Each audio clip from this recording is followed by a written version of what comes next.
Streets. If you hear my voice, that means you now tuned into another episode of the Drama Hour. And listen, man, y'all know I always tell y'all, not just anybody can come up here, man. No fakes, no frauds, no phonies, man. So in the building with me today, I got with me someone who's representing real hip-hop, man. You know what I'm saying? A nigga who I seen out there pushing his pen consistently for a long time. Pause. A lot of niggas not here no more, man, but we not gonna dwell on that. He got a new album out. Queen, stand the fuck up, man. Who we got in the building, man? Hey, what's up? My name Grafh, y'all. Y'all already know what's up. Hey, listen, man. Glad you was able to come on the show, bro. It's an honor to have you here. Likewise, man. You know Thank what I'm you, saying? Indeed. Yes, man. So I want to go back a little bit, man. You know what I mean? Because a lot of people don't understand what it was like, man, trying to get into this rap thing. You know what I'm saying? As youngsters, man. How did you get your start, bro? To be honest, I got my start through the glorious K Slay. Wow, man. Gotta give K Slay his props, man. That I always uphold the torch for that man, because without him, I probably would have still made it because I was just that determined. Right. He gave me my start. Period. Wow. Other DJs niggas was talking payola shit. Who's on the record? I'm like, I ain't know, but I'm in the hood. Who on the record? Right. I'm like, what? I better could count 16 bars. Who? What? Right. Slay heard this shit. It was like, he's crazy. I'm co-signing. I'm going. And the first freestyle he played, he said, give me a freestyle. And I edited out for like 4 minutes. And the first time he played the joint on the radio, the city went crazy, bro. Crazy. Wow, Then he man. asked for another one. And because the first one I sent him was 4 minutes. He had played like 3.5 minutes of it, then cut it. Right. So the second one I did, I said, please don't cut this. And I went even longer. It was like 5 minutes. And then it was over after that. All the labels were calling, streets went crazy. I was like, without Slay, I'd have had a different life. Word. It's crazy what you said about not knowing how to count bars, man. Cause I seen that on Drink Champs when you said some shit like that, or wherever you was at. I seen one of your interviews. It's crazy because I had this. Me and Slay used to have the same conflict. Right. He used to be like, "Yo, Pap, you got to do 16 bars." I used to be like, "Yo, Slay, man, that's for niggas who can't rap, man." You know what I'm saying? Like, yo, niggas who can rap, like we gonna just go, and then crazy. when we feel like we got our shit off, when it feel like 16, we gonna cut it. And me and that nigga used to argue about that shit all the time, man. I be knowing. So actually, when you learn how to count bars, it kind of makes you nicer, because now you got to learn how to get your point across in 16, nigga. And still be lyrical. Right, at the same time. Because a lot of niggas get their point across 16 and they lose the lyrical shit. Right. Word patterns, the wittiness, they lose it. Uh-huh. So to convey a message in 16 bars, still be lyrical, that's when you're really nice. It's a challenge coming because they don't understand nowadays, right? Like, we came from the street with it, and ciphers and shit like that. Yeah. So coming from the street where you take your time to get to your punchline and all of that shit. Yeah. You know what I'm saying? And then you finally get to you might make a whole dope rhyme just trying to get to a punchline. Might be 8, might be 12 bars to get off your actual original point. And by then it's like, oh, you got to wrap it up. Oh, I'm done now? Word. So I get it. So it's a difference between, you know what I'm saying, being I'm going to say a lyricist, a MC, whatever you want to call it, being an artist. It's a difference between being an artist and becoming a recording artist. Right. Because when you become a recording artist, it's a whole different ball game. Yeah, it's apples and oranges. I'm going to tell you this, though, bro. For me, I feel like it was a lot easier to be a recording artist. I'll tell you why. It's difficult in its own ways, but it's easier because when you just a nigga out there spitting, like, you never know, you might run into another rapper on the train, you know what I'm saying, going to school, wherever the fuck, and you had to always make sure your sword was sharp, right? So all of your rhymes was in your head. You had to memorize let me tell you what's shit. Crazy. You don't understand. Remember when I came out, when Slay was playing all the freestyles, and I'm doing all the freestyles for him, I'm going back to back every week with new joints. All these raps are 4 minutes raps. Nigga, I had them all memorized. I wanted to smoke with everyone. That's what I'm saying. I had I'm not exaggerating. I had like 50 to like 75 or 100 raps memorized. Probably nigga. more. I was like, who wants smoke, where, and when? Right. Back then, I'm a case. Clark Kent used to call me to the studio. So Shout out to Clark. That's my guy, Clark. Yeah. If he had a new nigga in the studio that thought he was nice, he'll call Grafh. Let's see if he really nice. I come there. I got 50 in the clip for him. What's up? Right. Smoking everything. Right. But that's what I'm. So that's the why point. It was so much fun and easy. You know what I'm saying? Facts. But that's the point I was making about being an artist and then becoming a recording artist, because you, like you said, you got all your rhymes memorized, and sometimes you might just go off the head in the midst of it. But when you become a recording artist, you create some shit, you record it. Forget about it. Done with it. Forget about it. Yeah. I was like, this shit easy. Yeah, that's a fact. I've been doing this shit on the sidewalk, so I just wanted to get that off my chest. You know what I'm saying? That's a fact, though. Nah, you saying facts. That's a fact. Question: how did y'all remember all of that? Like, it was just natural for y'all? I think so, but it probably causes us to forget other shit. Like, your head be full of all these bars. You forgot, Something gotta go out. I gotta do this shit. Oh yeah. Oh, I gotta file taxes. Oh, okay. You forget everything else. Word. I'll tell you what I think. How you remember it? Passion.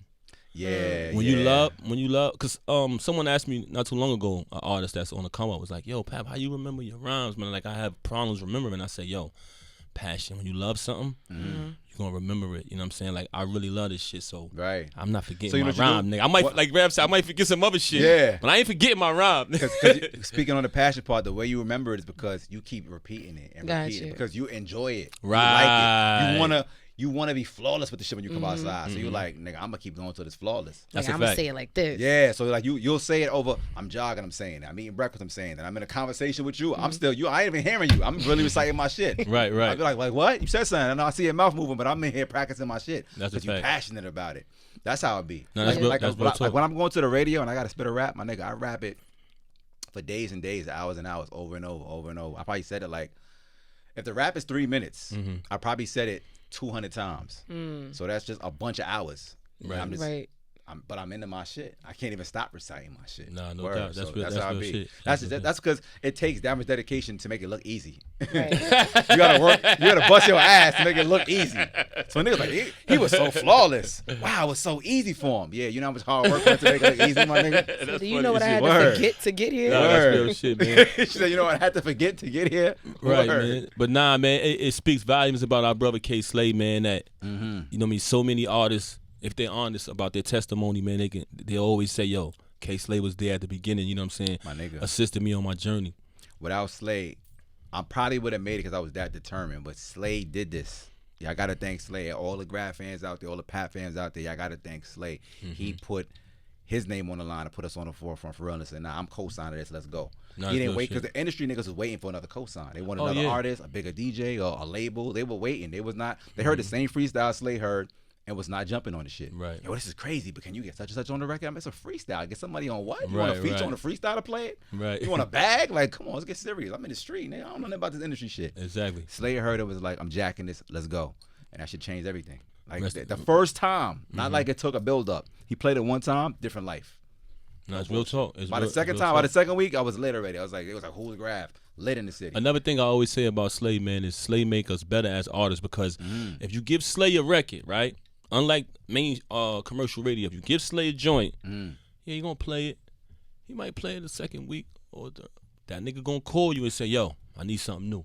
Right away. So that shit kept you working. What? You knew, damn, this nigga Slade, man, I gotta do something new this week, he said, man. Then he might send you a joint. Yo, put a verse on here. You don't know who gonna be on the joint, nigga. So you gotta just work. Just make sure you go in, because it might be somebody, you know what I'm saying? It's gonna be somebody. Yeah, you know it's gonna be somebody.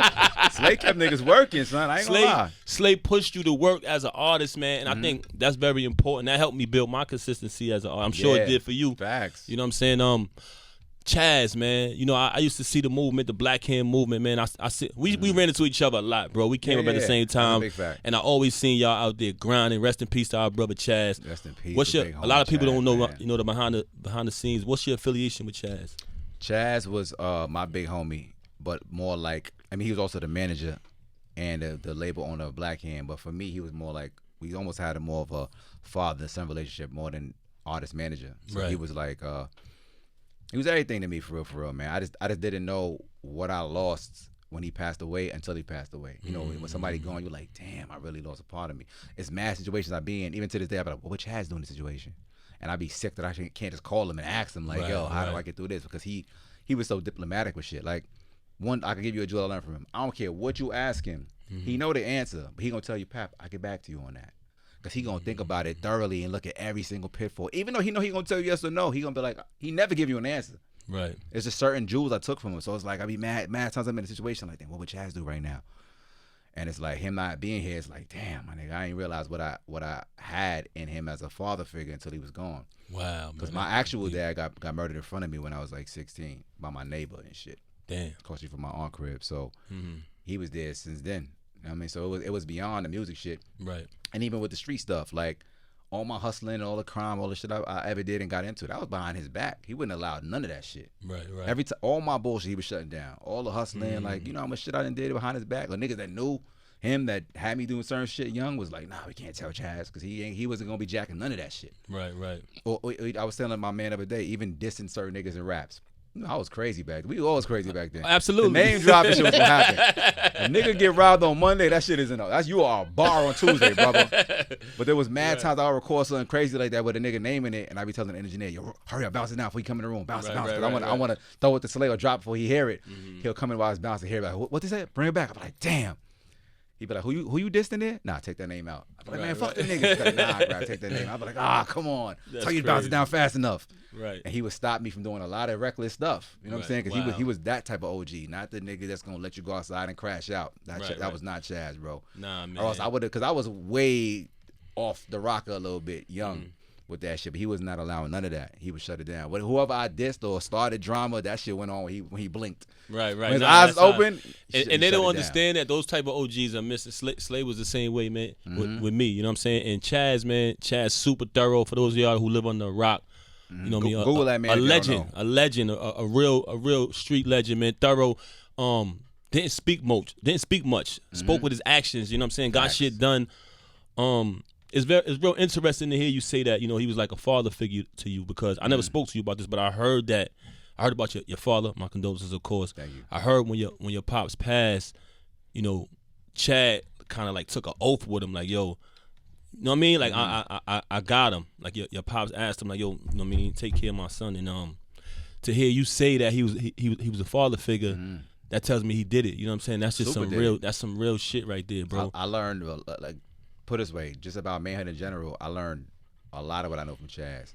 The shit I didn't learn from him, I had to figure it out on my own. Like, I learned how to tie a tie on YouTube, nigga. Like, you know what I'm saying? So there's certain manhood shit I had to figure out on my own. But the rest of the whatever is in my brain about manhood is from Chaz. He was there the whole time. You know what I'm saying? Rest in peace, Chaz. Black hand, man. Black hand. I be kind of like upset when like if niggas from the town act like me and him had a real issue. Because remember, we separated from Black hand business wise, not relationship wise. He was always in the back. Like, there was a time I had some real serious beef in the city.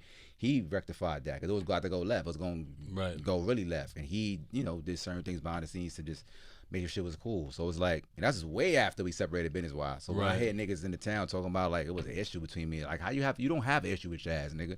If you have an issue with Chaz, you're not moving around the city like nah, it ain't. You know, like, I'm like, what? Nah, because it sounds stupid. Right. I be feeling offended when I hear that, like, an issue with Chaz. That's my brother, like, for real. Like, you know what I'm saying? Like, big brother. Beyond that, so like I like to set the record straight for anybody. That's just town shit though. That's just my neighborhood shit. Like, anybody who think me and him had an issue, please get that out of your head, because that's nuts and insane. Nigga. Right, exactly. You know what I'm saying? As a matter of fact, I got to live with the fact that there was so much that was on my heart to tell that man that I never got to say to him, and he passed away without knowing certain shit. That shit kills me. Life is short, man. Sometimes we don't realize that with our loved ones. Until it happened. And my man told me that. He said, yo, you're going to regret it if you don't say these things to Chaz now, because he might not be forever. And I'm being young and naive and like, nah, it's good. I'll say it when I'm ready. And nigga, you don't get I'm ready. You don't get a second chance. That man is not here no more, and I got to live with all that on my heart.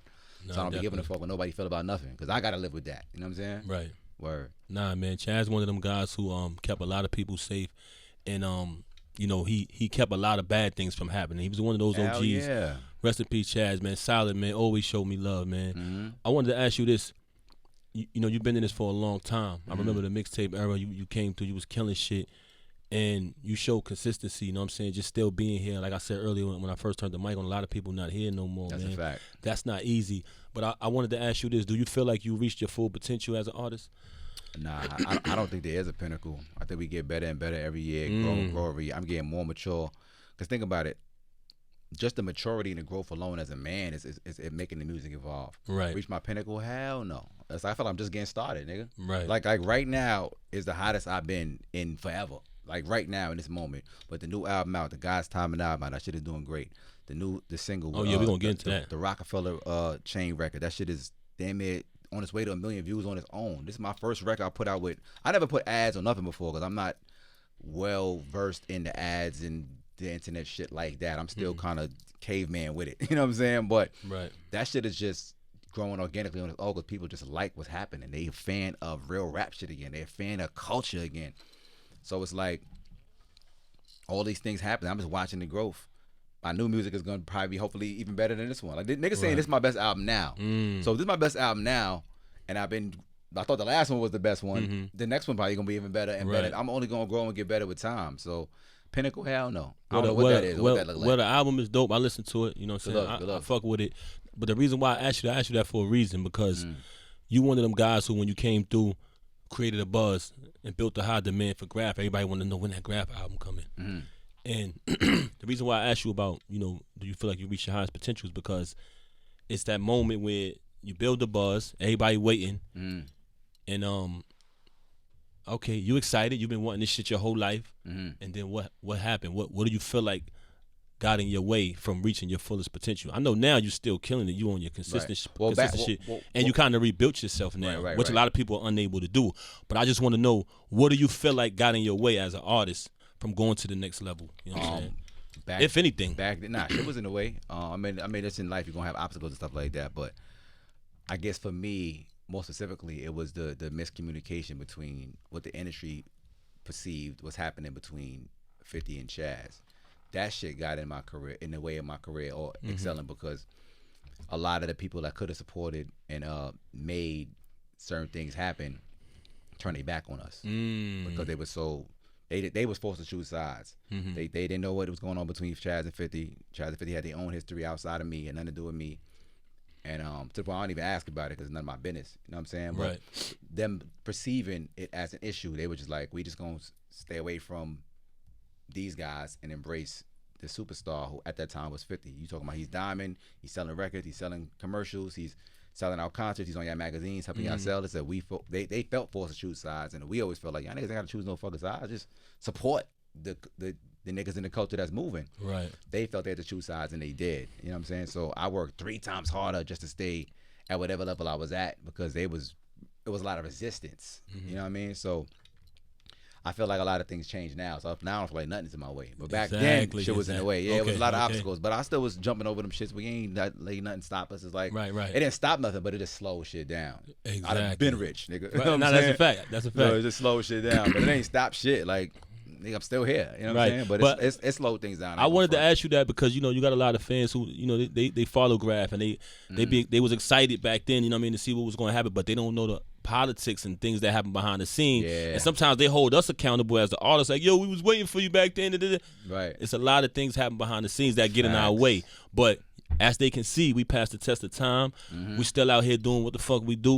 We still grinding, we shining that, and we up to this now. We got this new album, man. Tell us about the new album, bro. New album, God's Timing, man. It's the streets are saying it's one of my best. Oh, some people are saying it is my best body of work. So we could just ride with that.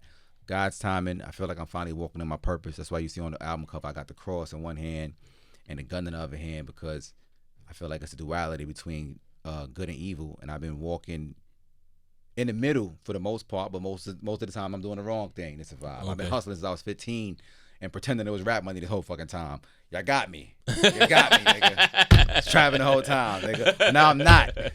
Now it is rap money, and I'm a fucking full-blown rap, and I'm very happy to say that shit. So it's like I feel like I'm walking in my purpose, living life the right way, making better decisions, growing, being more mature, in what we rooted in. And I think the blessings are being bestowed upon me. You can see it now. Nigga shining, nigga still here. Like, the things that I've been fighting for the whole time are just coming. There's no more of these niggas that like, I'm chasing the bag. There's no chasing the bag. The bag ain't running, nigga. Right. I'm attracting what I deserve. You know what I'm saying? So that's the energy I'm giving off, and that's the light I'm in right now. And that's what God's Time is really about, man. That and just bars, nigga. You see my nigga Papoose went crazy on the album. Y'all niggas know what's up, nigga. What the fuck we here for? Straight shooter, man. I know y'all heard that shit. And we shooting a video, too. Yes, we is, We shooting the video to that straight shooter. Shit. Yeah, you hear that, Snaps? Yeah, we shooting the video. And Grafh got a show coming up. I will be popping out, man. Yep, you know what I'm saying? September 24th. I'm in the building, man. SOBs. You know Pap gonna go crazy. Nah, I'm in the building for sure, man. That verse you spit? Thank you, man. Thank you, man. Yo, Come when on, man. I heard the verse, I was like, who are you? We ain't gonna mention that. I'm on the Grafh album. I already know I gotta come with bars. Pat came with about 90 bars at first. We was gonna mention that. Oh shit! Fire though. And I was like, my nigga, hell yeah. The beat is only 3 minutes, my nigga. You rapping for 9 minutes. You put the Grafh on Grafh. Nigga pulled a graph off. Right. Hell yeah, nah. I'm like, Body yo, that, my nigga. I appreciate it. I said, listen, I'm on a Graph album. I know I gotta come with it, man. Nah, you I already did, know though. what type of time. Before he even sent the joint, I already know what he gonna be going crazy. You know what I'm saying? How did you come together, like, to put your album together? Because you have some amazing features. So, Thank you. like, of course, Papoose, but then, like, you got Method Man, Talib Kweli. I kind of do what the music says, man. So like even a record like Straight Shooter, when I heard it, I'm like, Papa, walk on this. There's a few niggas that cross my mind. I'm like, this nigga gonna talk crazy on this. Like, I can hear it, I can feel it. I know what it's gonna sound like before you give it to me. Right. His flow is gonna go crazy on this. He gonna drop metaphor. I know what it's gonna be. Certain records, even like the Meth record, Fight for Love. Fight for Love. I didn't even know Meth was gonna go that crazy. Meth went super crazy. I feel like I got one of Meth's best verses on my shit. That nigga went retardo. Meth go crazy. Yeah. What? But that's one of his top. That's my opinion. That's one of his top verses. That nigga caught a body and a half on that record, and I appreciate it so much. And when somebody gets busy on a record, it makes me happy because when I approach music, I'm trying to make the best record. I'm trying to create the best product in the world. There you go. Yeah. I'm not trying to have the best verse. I'm trying to have the best song. There you go. I don't know who got the best verse. That's a fact. We want the best record. We want the best product. record. And we gotta learn. That shit is learned. Yeah, and you know what I mean? You can't you can't come in the game with that knowledge, experience of being the shit. Learn it. DJ Premier actually taught me that, man. He was like, yo, Pat, man, I'm telling you, bro, I put rappers in there together, and you know, I send rappers the other rapper verse because I want them to outdo it because it's going to give me a better record. Right. And when I started doing my own projects and my own production, I started learning that, like, yo, I want a nigga to go crazy on my shit because it's going to make my shit better. So I don't give a fuck who got the top verse. Right. It don't matter. It's on my record. But being competitive coming up, you know, as an MC. We competitive by nature. That's what happened. We can't help it. We from New York, so we going to do that. But that's a jewel right there, bro. That's a jewel, and that's why your album sounded the way it sounded. Congrats on that. You know what I'm saying? Thank you, man. Killing it out there. Talib went crazy too. I gotta give Talib his props. He caught a body on the album. Jim danced on that. He caught a body on the album. I already know Pap went crazy. How did you get the whole dynasty of Rockefeller? That's fire too. And tell us about the Rockefeller chain too, man. Tell us about that, man. That record came out of just like I said. I do what the music says first and foremost. 38 Spesh produced the whole project, right? But when I heard that beat, shout out to Spesh. I'm sitting on that beat. I'm like, yo, this shit sound like some classic Jay-Z shit. That's the feeling I got. So then I started talking my shit. I went in my bag and I started talking about my Rockefeller days because I never really said that on a record before. I'm like, damn, niggas don't even know I was signed to the Rock. I was signed there and I got there right when Jay-Z and Dame Dash broke up, split apart. So I didn't get the chance to get the full experience and do the whole tours and drop an album with them. And I didn't even get my chain yet. None of that. You know what I'm saying? So I'm like, damn, I didn't get the whole Rockefeller experience. So just me feeling the nostalgia of the Rockefeller essence with that beat, I just went that way with it. Right. And when I recorded the verse, I'm like, oh no, this shit retarded. I called Freeway. I said, nigga, you gotta hear this shit. He heard it. He went crazy. He went in his original. Shout out to Freeway. That's 08 Freeway right there, nigga. Shout out to, It's he Philly. did. He did. The whole joint. That shit went. As soon as I heard that, I was like, oh my God. Then I hit PD Crack. He swagged the fuck out of that hook. That's for sure. Shout out to Crack. Do-rag Bleak, nigga. Never's Bleak got in his shout out to my guy bag. Bleak, man. That's my Bleak guy. Bleak really stepping back outside. Way outside, nigga. He outside like he'll live nowhere right now. Like outside, nigga. So that shit just came together so wonderfully, man. Like I'm thankful. That's what's up, man. Sometimes the magic just happens and you don't even know. It's not like a perfect radio club record, but the shit is reacting like that. It's reacting like a hit and it's some gangster shit. Right. And you turned it into a whole show. I sure did. And that shit gonna be turned into a tour. So we gotta talk about that next. Dope. The tour gonna be the next thing that's happening. So the show is first, which me and them collectively putting our energy together doing this show together.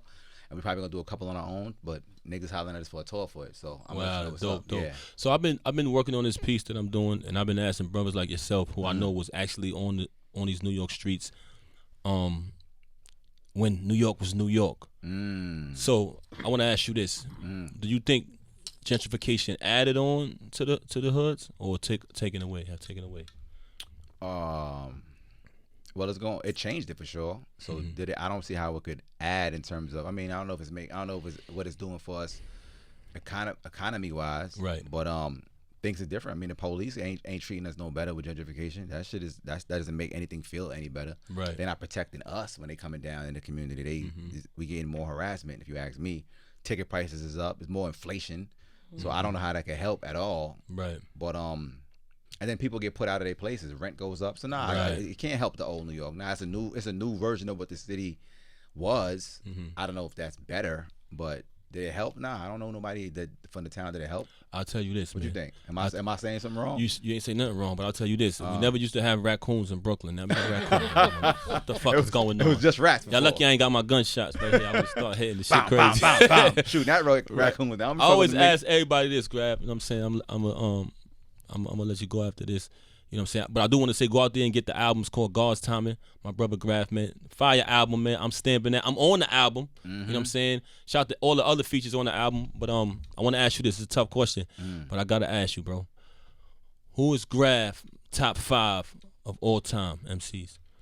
I'm going to pick the top 5 that influenced me the most. That's what I normally do. It's easier for me to do it that way. Okay. So, Nas, Jay, Jadakiss, Eminem, Royce, and Prodigy. I know you said 5, but I got those 6 in there. Them six guys combined in a pot is what created Grafh. Just put them 6 niggas in a pot, put it on low simmer, and I'm gone. You know what I'm saying? Nah, that's a tough lineup. Yo, rest in peace to Prodigy, man. Yeah. That was my A lot of people don't know P. Well, Well, a lot of people do know, but P was crazy with it, man. You'll find traces of his bars in my music in current day. Like I quote P and all, even on the other song, the punch niggas dead in they face for no reason. I throw a TV at you. You crazy? Right. Prodigy lyrics is all in my raps. I got hooks. Right. It's all in my shit. He influenced my music greatly, man. So that's my top 5 that made me who I am. You know what I'm saying? It's like after the Mobb Deep shit, P just had this time frame where he was just violating niggas. My piece, bang, glass tables, and all that. He was crazy just saying shit like, who just, says that? Like his shit was just coming out of nowhere, like just like, crazy. It wasn't even punchlines. It was like just some headlines. fly Like, shit. Yeah, like he said shit that like in today's day and age would be like captions. Facts. His raps are full of like captions and shit. I'm like, yo, Absolutely. niggas be saying the illest shit. So P was my guy, man. I did a lot of records with P, and P was real sharp with the mental, schooling people on a lot of things that's Absolutely. happening now. P was dropping them jewels back then, man. that's a big fact. Rest in peace to P, man. Love him and half. Also, rest in peace to Fat Man Scoop. How do you feel about the man. loss Rest of all in of that? peace. Great question. We Snaps, lost so man. many Rest legends. in peace, Fat Man Rest Scoop, in my peace to guy. Scoop. We lost so many legends in recent years. That's crazy, man. I mean, it's a blessing that we get to be here to witness their greatness and unfortunately watch them leave. But we still here to see both sides of the spectrum. But Right. legends are passing before us, man. It's kind of crazy. It's Right. kinda crazy. Any situational story, interaction with Fat Man Scoop where he helped you along your journey or anything of that nature? I mean, just my personal interaction with him was always positive, always a blessing. But Facts. That's cool. Me watching what he does live actually influenced some of my shows. I'm like, damn, I Right. could add that to my show. Like I took jewels from that man. He was really dope live. Right, So right. like the way he flipped records, the way he made hooks, the way he entertained the crowd, like you take pieces of that, add it to your shit as an artist, you're only gonna get better. Nah, definitely. Rest in peace to my brother Fat Man Scoop. Condolences to Young Sav and the entire family. Yeah, dog. absolutely. This is the Drama Hour, man. Introduce one of your joints, Grafh. Wait, quick. Let me not forget. I got a music therapy program that I put into these schools for these young children, man. Where we come into the schools, I bring the laptop, I bring the speakers, I bring the microphone to teach these babies how to make music, how to record, shoot cool videos, and really express themselves from an emotional standpoint, so they Right. get that pain out, because the truth really comes out in the arts, man. So it's want y'all to know we here for the kids. We influencing them in a positive way and making sure that they can relate to us, because we relate to them already. We from the towns. When I come Right, into these right. schools and talk to these children, they're already gonna relate to me and say things that they won't tell their parents and won't tell the principals. But then the truth comes out in the music. You see them really get their pain out. That's Like, a fact. one of the kids in the class in the hook, he says how the mom left his dad and the stepdad is abusing him. Comes out in the hook. You know what I'm saying? Another dude, I bonded with him over. He ain't want to make no music, and I'm talking to him about why I make music and how I lost my dad and he got murdered across the street from me, and the pain of mine comes out in the music. And when I said that to him, his eyes lit up and he was like, you went through that? I was like, yeah. He was like, wow, I went through that too. I was like, what you mean? He said, it happened to me last week. His dad got murdered in front of his house last week. Shorty was 12 years old, bro. Wow. So he's sitting there standoffish, and teachers that don't understand what he's going through just gonna look at him like, oh, he's just some dogged out knucklehead, and write him off. Meanwhile, this kid is hurting.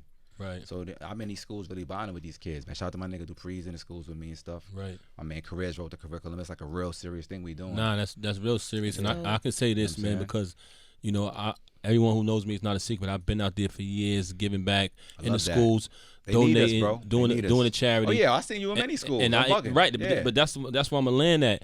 And I'm glad you brought that up about what you're doing in the schools, because a lot of people, they see us out here performing, they see us out here with the jury and all that, but y'all don't understand behind the scenes we're always giving back. Not all of us, but I could bear witness that I've been in the school and I seen Grafh in there with his program, you know what I'm saying, doing the music thing with the kids. So that's very important. And I do that shit from the heart. Facts. And I'm sure he does as well. Indeed. I've been very consistent with it. You know what I'm saying? My sister Snaps, we've been giving back every year. We got something big happening in December too as well. Yep. So I'm doing a give back. I'm doing a back to school give back on the 19th. Come fuck with me if you're free. For sure. Y'all come Pull through. up. Nah, we gotta do it, man. It's all about the kids, y'all. It's in the Bronx. We gonna give back. Dope. Even if you got sponsors that can help those things in this pot, because normally we get sponsored from Rock Nation. They gave us a lot of stuff for the kids too. Shout to Rock Nation. They might not jump in on this one, but if you have anybody want to jump in, sneakers, bags, all that, we need all that for the 19th. Definitely. Very important, man. You know what I mean? The kids are the future, and that's what we do this for. Facts indeed. Peace and love, Drama Hour. I'm actually in a school in Valhalla in the prison right now. Dope. Teaching the kids in the jail. So dope. Drama Hour, we back to the music, but I man. need you to introduce one of your joints of the album. What could it be that I'm gonna play today on the Drama Hour when I'm next to Papoose? What could it be? Yo, straight shooter, man. Let's get into it, man. Producer my nigga 38 Spesh. Me and Papo here going crazy, talking that talk. I already know what it is, man. New York City, what's up? We outside with it. Brooklyn, Queens, what's up? Gang shit. Rest in peace, Chaz. Rest in peace, K. Slade. Yes, sir. Rest in peace, Fat Man Scoop. Yes, sir. We doing it for y'all. Indeed. Let's go. Boom.